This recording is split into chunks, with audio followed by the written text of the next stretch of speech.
good news. We're so excited and delighted that you have tuned into the very latest and the freshest episode of The Good News. So, here's some good news. I like that lead in. Here's some good news. Over to you, Bob. Yep. Ed McMahon. Well, your sermon was so packed full of stuff that we need to discuss. So I just want to jump right into this Sunday's message. So the title was, What You Gonna Do? Yep. And you used as your backdrop for this lesson the Beatitudes from Matthew, the 5th chapter, 1 through 12. Beatitudes tells us as Christians what makes us blessed. Mm-hmm. Yet everything it seems we strive for in society is contrary to being blessed. Yeah. And I struggle with the issue because things don't feel good. We're in a society right now where there's an attack going on internally as well as from countries abroad, and we just don't know what we're gonna do sometimes. And I remember the whole phrase "what you gonna do." Those were fighting words when I was growing up. Somebody said something about you, like you'll huff up at what you gonna do. And next thing you know, a fight will break out. But today, okay, now what? We know where we live. We know what society is all about. What's our situation now? How are we going to, not necessarily just respond, but how are we going to be who we are in the midst of it? How do we operate? And so you used, again, the Beatitudes, and you made the statement of it's the attitudes, it shows us how we ought to be. Yeah. Be attitudes to be. You challenged us as Champions for Christ today to hunger and thirst for righteousness, and to, it's revenge, retaliation. The Bible says vengeance is the Lord's. Yeah. And so our response as Christians is to show mercy and grace to those who would prey upon us. It doesn't feel good. It's not easy. It's not like I'm speaking to a crowd of angry people and I can say these words and it will calm them. But that's our role. We have to show mercy. We have to be set apart and show something different than what the world shows us.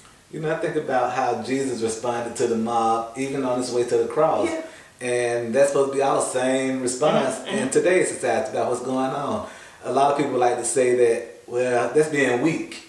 No, the Bible calls it meek. Yeah. And and I say it's a difference between weak and meek. Oh, yeah. And I have no problem with meekness and mild and doing those things that Jesus said that we're blessed about. Yeah. But it goes through, when I look at that particular text in Matthew 5, it makes me think about it's like a roll call of stuff we don't want to feel. Yeah. But at the end, he tells us what we're supposed to do at the end of it. He said, rejoice and be exceedingly glad. Exceedingly glad. So you talked about teaching young black males, our young people in general, on how to respond when you are approached by law enforcement. That we need to develop a public response, but that there's also a private action, some new things that we need to know how to do and how to respond. It's not to be fought out in the streets. You respond to enforcement like they are. They're enforcement. Exactly. They are not the deciding body and decision makers. The decisions are made in the courtroom. They're doing a job they've been assigned to do.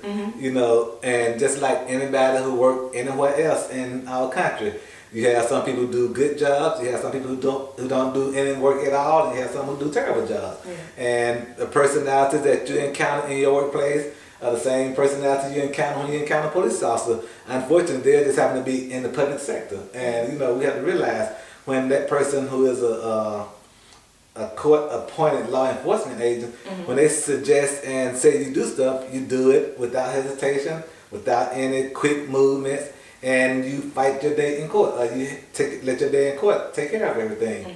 We got to learn law, and even if we don't know law, we got to learn how to respond to things like that happen to us, so we won't have our life taken so easily. It don't feel good, and it might not even be right, but it will save our lives if we operate in that type of spirit. It's always interesting to me when I hear especially our children say, that's not right. Yeah, That's it ain't not fair. Yeah. And I don't know, I thought we were being honest and open with them to let them know that life will not always be fair. It will not always be right. The things that happen to you will not always feel right. And I think we do our children a disservice by making them think things fair, because we treat them fair here. Mm-hmm. We try not to show one no more love than we show the other. Mm-hmm. Usually we give them gifts of equal value, so we set them up for failure. Mm-hmm. That people learn fairness, and they realize when they get older, life ain't fair. But we told them it was because of what we did when they were young. Mm-hmm. Mm-hmm. So it's amazing. Yeah, so I think we are all still learning. Mm-hmm. We are all still growing, hopefully. And hopefully the cycle that we continue to see, hopefully we can redirect that. Yeah, it's gonna take some time, and Have to quit being reactive and be active. Well, thank you for challenging us at C4C once again to see things differently, because it's so easy to get caught up in a reactive response rather than being proactive and teaching our children and informing the community and pulling together as a community to do something different, do it differently than it's been done in the past for years and years. So thank you for that. I want to thank each and every one of you for joining us for another episode of The Good News. so until the next time,